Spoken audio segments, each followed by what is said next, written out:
খোকসার কয়েকটি প্রত্যন্ত এলাকার 5 থেকে 10 কিলোমিটারের মধ্যে নেই কোনো স্কুল। তাই এসব এলাকার মেয়েদের সাইকেল চালিয়ে প্রতিদিন যেতে হয় ক্লাসে।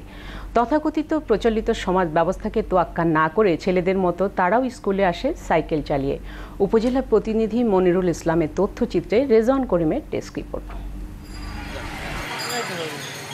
উপজেলার ঈশ্বরদী, বেদবাড়িয়া, কমলাপুর, একতার, শিমুলিয়া গ্রামে নেই কোনো মাধ্যমিক বিদ্যালয়। তাই 5 থেকে 10 কিলোমিটার পথ মারিয়ে সাইকেল নিয়ে ছুটে চলেছে খোকসার প্রত্যন্ত গ্রামের একদল কিশোরী।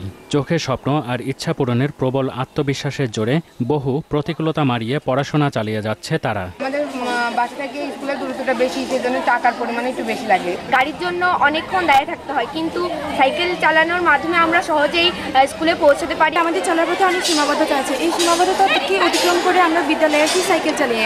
মুক্তভাবে চলাফেরা করায় এসব ছাত্রীরা হয়ে উঠছে অনেকটাই আত্মনির্ভরশীল। মেধাবী ছাত্রী তারা, কিন্তু তারা হয়তো সেই পরিবেশ সেরকম আসতে পারলে তারা আরো শিক্ষার দিকে এগিয়ে যেতে পারত।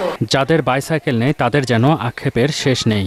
আমার বাবা মা আমাকে অর্থের অভাবে সাইকেল কিনে দিতে পারছে না। আমারও ইচ্ছে করে আর 5 জন বান্ধবীর মতো স্কুলে আসতে। এসব ছাত্রীদের সাইকেল প্রদানের আশ্বাস দিলেন উপজেলা নির্বাহী কর্মকর্তা।